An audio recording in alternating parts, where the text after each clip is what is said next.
الحمد لله وكفى وسلام على عباده الذين اصطفى أما بعد فأعوذ بالله من الشيطان الرجيم بسم الله الرحمن الرحيم إن الله يحب التوابين ويحب المتطهرين وقال النبي صلى الله عليه وسلم كل أمتي يدخلون الجنة إلا من أبى قيل من يأبى يا رسول الله قال من أطاعني دخل الجنة ومن عصاني فقد أبى أو كما قال عليه الصلاة والسلام اللهم صل على محمد وعلى آل محمد كما صليت على إبراهيم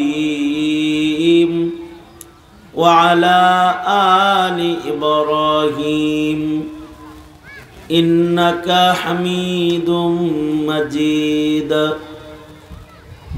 اللهم بارك على محمد وعلى آل محمد كما باركت على إبراهيم وعلى آل إبراهيم إنك حميد مجيد দারুল উলুম তেমুনিয়া মাদ্রাসার আয়োজনে আয়োজিত মহতী বার্ষিক ইসলামী মহাসম্মেলন 2025 সম্মেলনের মোহতারাম সাদার, মোহতারাম সভাপতি, উপস্থিত হযরত বুজুর্গ উলামায়ে কেরাম, সম্মুখপানে সমবেত দিন প্রিয়, ইসলাম প্রিয়, দিনদার ইমানদার মুমিন মুসলমান ভাইরা, পর্দার আড়াল থেকে আলোচনায় শামিল মা বোনেরা, আল্লাহর দরবারে শুকর, আল্লাহ তাআলা দিনের বেলায় নিজস্ব ব্যক্তিগত কাজ থেকে নিজেদেরকে আলোক করে আল্লাহর রসুলের সন্তুষ্টি লক্ষ্যে ওলামাদের সোহবতে, দাওয়াত ও তাবলীগের নিসবতে আল্লাহ তাআলা আমাদের আসার বসার তৌফিক দান করেছেন, মাহফিলে বসার তৌফিক দান করেছেন। এজন্য কালিমাতুশ শুকর পড়ে শুকরিয়া আদায় করে মহাব্বতে ভক্তি ভরে সমস্বরে আওয়াজ করে সবাই মিলে বলেন আলহামদুলিল্লাহ। আল্লামা জুবায়ের আহমদ আনসারী রহমাতুল্লাহি আলাইহি ওনার হায়াত থেকেই এই মাদ্রাসার সাথে সম্পৃক্ততা আসা যাওয়া। উনি যখন এই মাদ্রাসার জিম্মাদার ছিলেন তখন তো মসজিদুল আকসার ইমাম ও খতিব যিনি, তিনিও এই মাহফিলে এসেছেন। এখনো ওলামা হযরত যারা আসে, আনসারী রহমতুল্লাহি আলাইহির সেই স্মৃতি বিজড়িত প্রতিষ্ঠান হওয়ার কারণে এই মাহফিলটার প্রতি, মাদ্রাসার প্রতি অনেকের দুর্বলতা বেশি। আমিও বারবার এখানে আসার একটা কারণ এটাও, রুহানিভাবে আনসারী রহমতুল্লাহি আলাইহি খুশ হবেন। উনি যে জায়গাটি পছন্দ করতেন, যে জায়গার মানুষদেরকে ভালোবাসতেন, সেখানে একটু যাওয়া, এটা মরহুমদের হক হুকুকের একটা। তাই খুব অল্প সময়ের জন্য, আসরের আজান পর্যন্ত সময় মাত্র আমার হাতে, অল্প সময়ের জন্য বসে গেছি। এ কারণে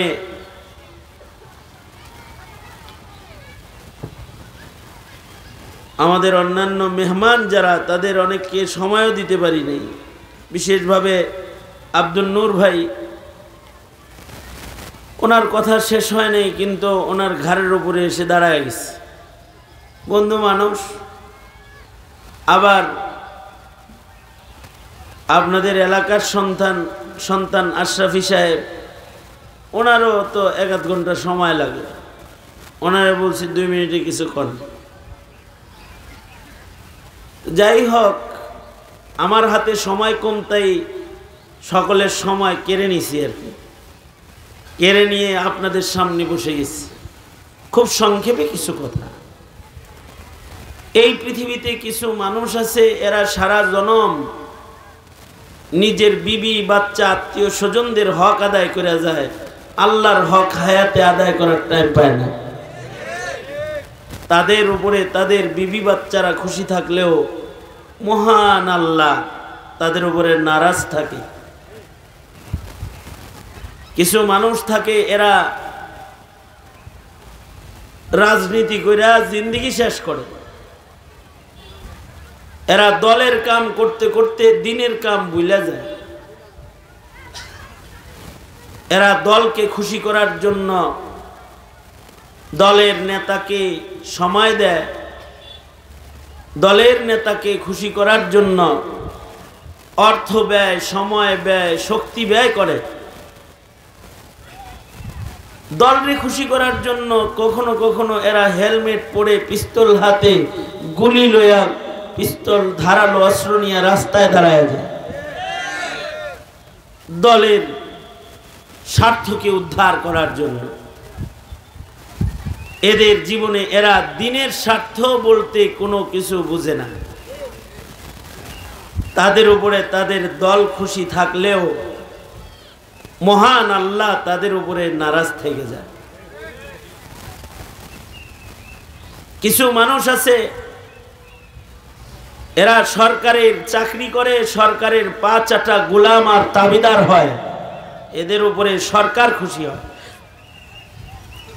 সরকারে খুশি করার জন্য তারা গুম করে, মানুষকে আয়না ঘরে প্রেরণ করে, নির্দোষদেরকে জেলখানায় প্রেরণ করে আটকে রাখে, অত্যাচার করে। সরকারে খুশি করার জন্য তারা রাতের অন্ধকারে বাতি নিভায়ে দেশের মাসুম মাসুম তলবে এলেম আলেম ওলামাদেরকে রাজপথে শহীদ করে। সরকারকে খুশি করার জন্য তারা যে কোনো কাজ করতে তৈয়ার হয়ে যায়। তাদের উপরে তাদের সরকার খুশি হয়, এক সময় তাদেরকে পদোন্নতি দেয়, তাদের কাউকে বাহিনী প্রধান বানায়া দেয়, কাউকে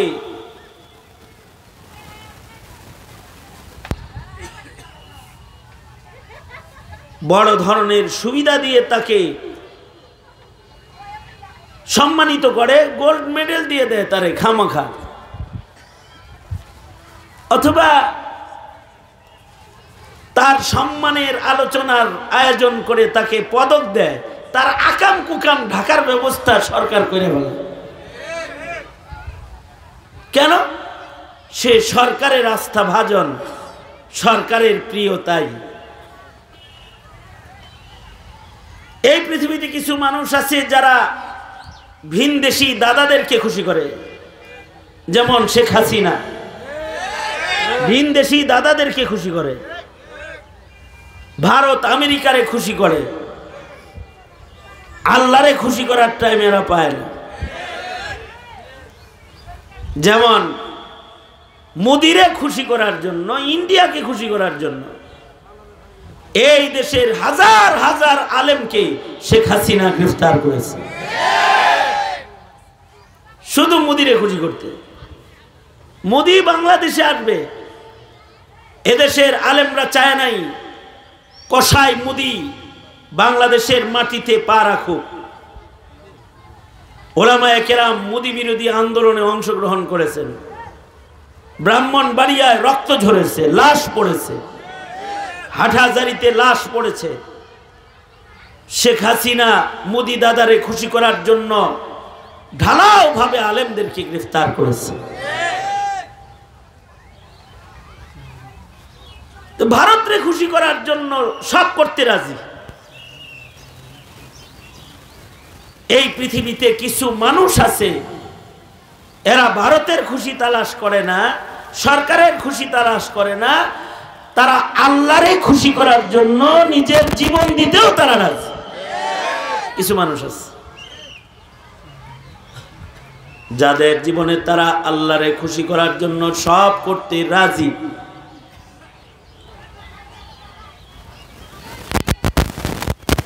এদেরকে আল্লাহ তাআলা খুশি করে দিবেন। যারা আল্লাহকে সন্তুষ্ট করার জন্য নিজের জিন্দেগির মেহনত করবে, আল্লাহকে খুশি করার জন্য তার জিন্দেগির প্রতিটা সেকেন্ড সে কাজে লাগাবে, তাদেরকে মহান আল্লাহ তাদের উপরে খুশি থাকবেন। যারা আল্লাহকে খুশি করার মেহনত দুনিয়াতে করবে আর আল্লাহরে খুশি করে ফেলবে, তাদেরকে মহান আল্লাহ আল্লাহ পাকের জান্নাতটা দিয়ে দিবেন। এবং আল্লাহ পাক আল্লাহর বন্ধু বানায়া জান্নাতের ভেতরে বান্দাকে চিরদিনের হায়াত দিয়া জান্নাতে জায়গা দান করবেন। চতুর মুমিন, চালাক মুমিন যারা, তারা দুনিয়ার অন্য কারোর খুশির চিন্তা করে না, তারা তাদের স্রষ্টা মালিক আল্লাহ কোন কাজে খুশি, আল্লাহ কোন কাজে নারাজ, আল্লাহ কোন কাজে খুশি, এটা খুঁজে বেড়ায়। আর রবকে নারাজ করে না, রবরে খুশি করার জন্য তারা মেহনত করে যায়। যারা রব খুশি করার মেহনত করে সফল হয়ে যায়, এই মানুষগুলা আল্লাহ পাকের ভালোবাসা পাবে। আল্লাহ তাআলা তাদেরকে আল্লাহর ভালোবাসা দান করার মাধ্যমে জান্নাতের জিন্দেগি তাদেরকে চিরদিনের জন্য উপহার দান করবে। আল্লাহর ভালোবাসা, আল্লাহর সন্তুষ্টি হাসিল, এটা হলো মানব জীবনের পয়লা ধান্দা, একমাত্র ধান্দা। এটা মানব জীবনের একমাত্র লক্ষ্য। এই মানব জীবনের লক্ষ্য কি? এদিকে তাকান, এই তুই আমার দিকে তাকা বেটা, পিঠা একেবারে বাইর করে তুমি চিনো আমারে, মনে মনে করতেছে আমারে পিঠাই বলছে, সময় দিব তোমারে, আমার দিকে তাকায় থাক, হাসে, মুখ কালো করে বয়ে রয়েছিস কে? আমি কি বললাম? আমার এত সময়ের কথা বুঝে থাকলে বলেন, যারা বউরে খুশি করে মরে যায় তারা সফল না আল্লাহরে খুশি করলে করে মরলে সফল? দলরে খুশি করে মারা গেছে সফল না আল্লাহরে খুশি করতে হবে? সরকারকে খুশি করেছে তাতে সফল, আল্লাহরে যে খুশি করেছে সে হলো সফল। চতুর্দিকে ভারত আছে, ভারতরে খুশি করছে কিন্তু মহান আল্লাহ নারাজ, তাইলে সে সফল? আল্লাহরে খুশি করলে চতুর্দিকে টোটাল ভারত অসন্তুষ্ট থাকলেও কোনো সমস্যা নাই, আল্লাহই মুমিনের জন্য যথেষ্ট, ঠিক কিনা? মুমিনের মুদি দাদু লাগে না, আমাদের জন্য যথেষ্ট কে? এ কারণে মুমিন প্রতিদিন সকালে সন্ধ্যায় নামাজের পরে সবসময় বলে হাসবুনাল্লাহ হাসবুনাল্লাহ, বলেন জোরে করে আওয়াজ করে বলেন,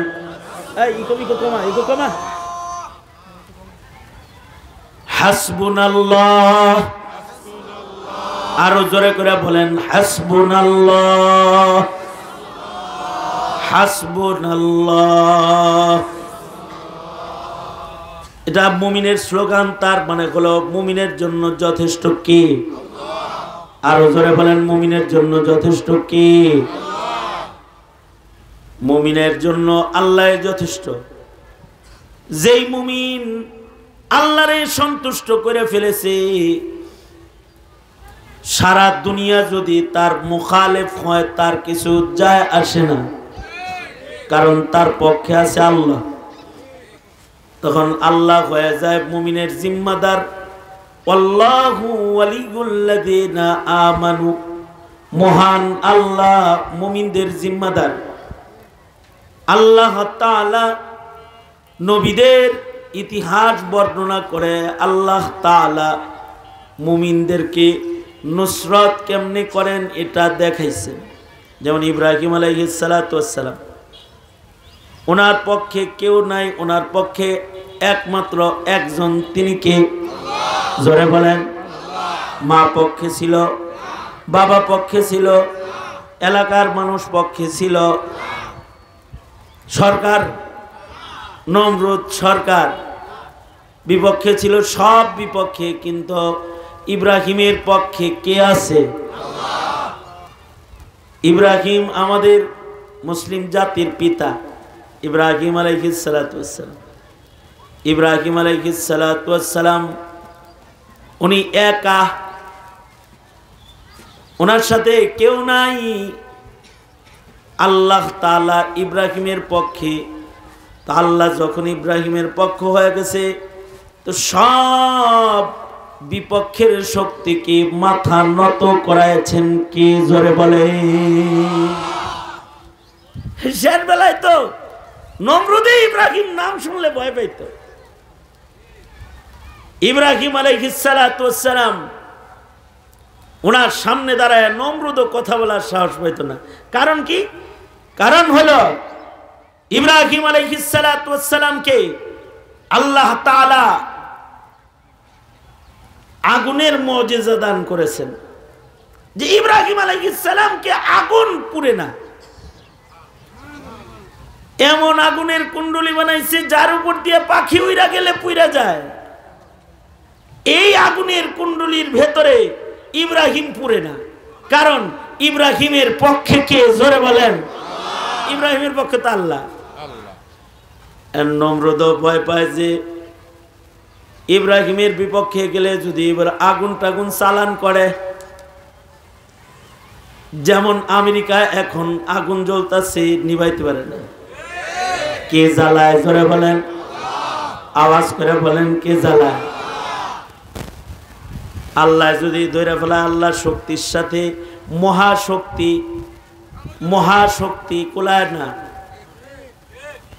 হাসিনা যথেষ্ট শক্তি নিয়ে বসবাস করেছে, 40 মিনিট আগেও কল্পনাও করে নাই যে হেলিকপ্টারে তার উঠা চলে যেতে।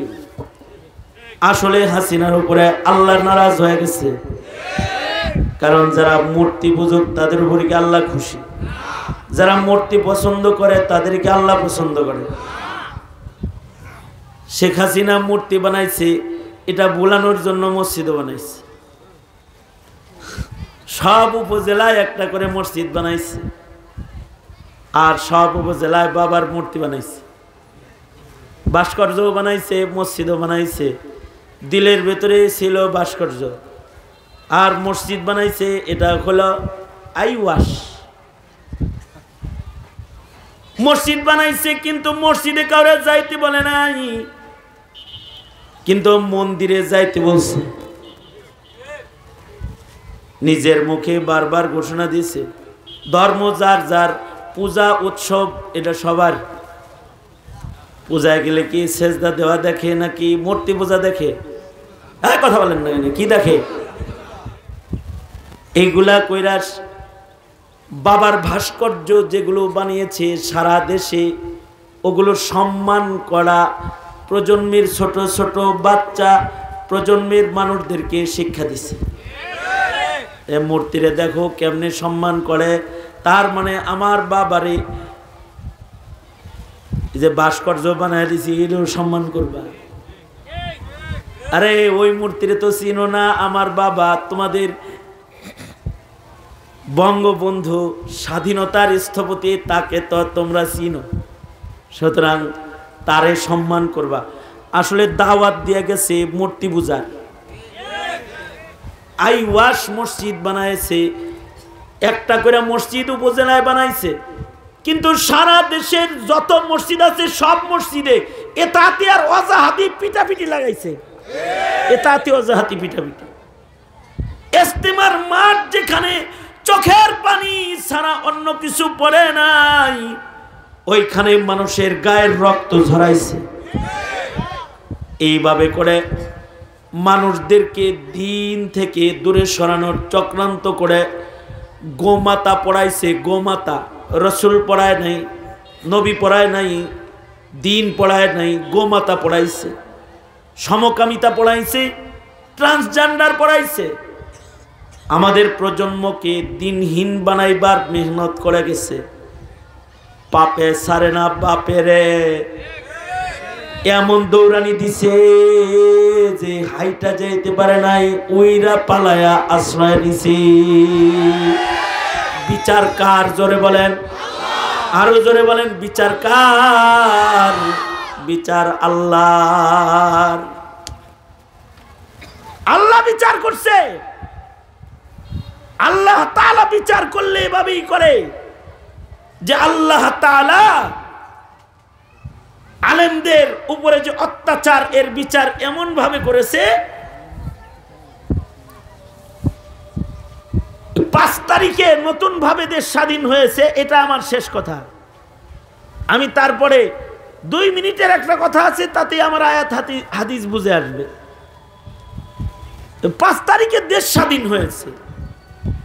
5 তারিখে থেকে শুরু করে 6 তারিখ সন্ধ্যার আগে এই টোটাল দেশের যত মূর্তি ছিল সব মূর্তি শুয়ে পড়ছে। আপনাদেরকে জিজ্ঞাসা করি, এই মূর্তিগুলা তো মহিবুল্লাহ বাবুনগরী আমিরে হেফাজত ভাঙছে। এই কথা কইস, বুঝে শুনে কইস, কে ভাঙছে? বাবুনগরী ভাঙছে। এগুলার 2-4টা তো কমাস কম মামুনুল হক ভাঙছে, ফয়জুল করিম ভাঙছে, খালিদ সাইফুল্লাহ আইয়ুবী ভাঙছে, শেখ সাজিদুর রহমান তো ভাঙছে, ইউনুসিয়া মাদ্রাসার ছাত্ররা ভাঙছে না? আপনাদের মসজিদের ইমাম সাহেব তো 2-3টা ভাঙছে, আর মুয়াজ্জিন সাহেব কমপক্ষে একটা ভাঙছে। কি কথা কন না কে? এগুলো ভাঙছে ইব্রাহিমের সন্তানরা ভাঙছে। হাসিনা ইব্রাহিমের সন্তানদেরকে চোখে ধুলা দিয়ে মূর্তি পূজার চাষাবাদ করতে চেয়েছিল।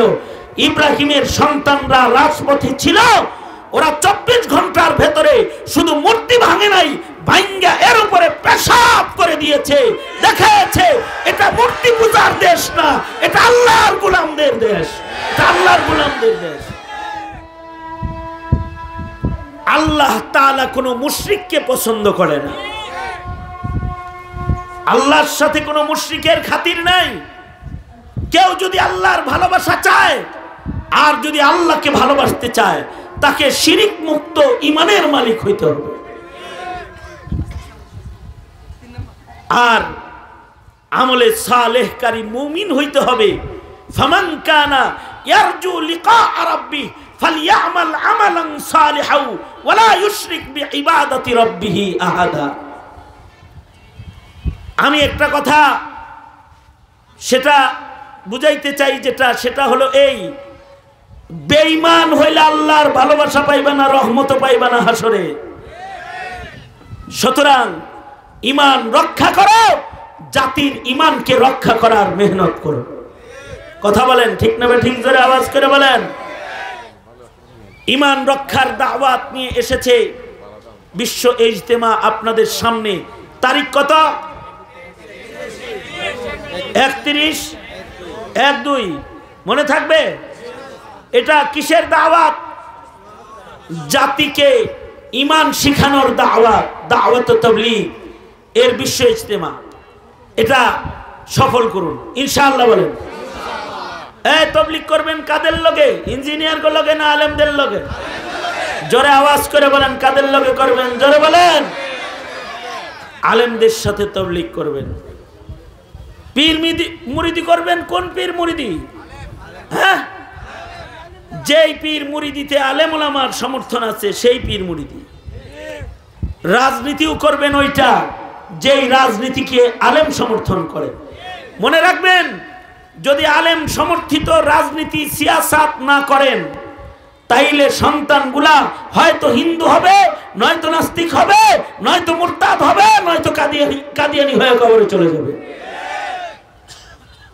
কারণ এটা মুসলমানের দেশ, এখানে শিরিক প্রতিষ্ঠার সিয়াসাত কাউকে করতে দেওয়া যাবে না। এখানে নবীর ইজ্জত সম্ভ্রম রক্ষার সিয়াসাত লাগবে, দিন রক্ষার সিয়াসাত লাগবে। রাজনীতি করবা, ইমান রক্ষার রাজনীতি করতে হবে। খালি ডিজিটাল বাংলাদেশ গড়ার রাজনীতি কইরা দেশের মানুষকে আল্লাহর জান্নাত দেওয়া যায় না, ইমান রক্ষার রাজনীতি করতে হবে। সুতরাং এখন এমন একটা সময় আসছে যে নতুন সরকার গঠন করার একটা প্রশ্ন সামনে আছে। সুতরাং এলাকাবাসী সোচ্চার হও। যারা তোমার কাছে নির্বাচনী ইশতেহারে এই কথা নিয়ে আসবে কাদিয়ানিকে কাফের ঘোষণা করা হবে, তাদের ভোট দিবা। যারা বলবে আমরা নাস্তিকদের বিচার করব, নাস্তিক মুরতাদের বিচারকে আমরা কায়েম করব, এই নির্বাচনী ইশতেহার যারা আনবে মুসলমানের মাটিতে তাদের ভোট দিবা।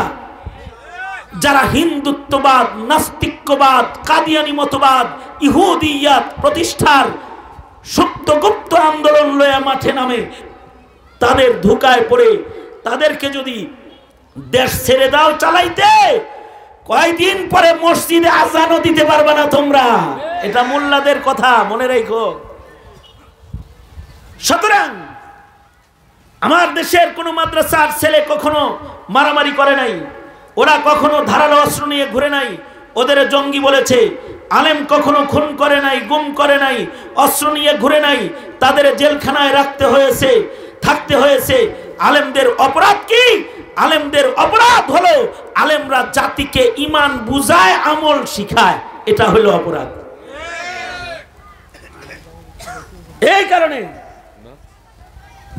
আল্লাহ তাআলা আমাদেরকে ঈমান শিখার তৌফিক দান করেন, বলেন আমিন।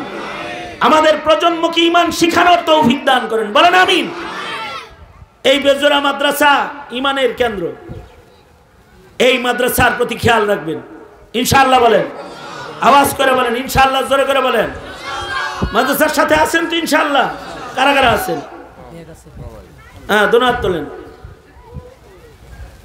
বলেন ইয়া আল্লাহ ওয়াদা করিতেছি আলেমরা যেদিকে আমরা থাকবো সেদিকে, আলেম নাই যেদিকে আমরা নাই। জোরে খন, জোরে খন, আরো জোরে করে বলেন, জোরে করে বলেন। আলেম নাই যেদিকে, আলেম ওলামা যেদিকে, মনে থাকবে তো ইনশাআল্লাহ।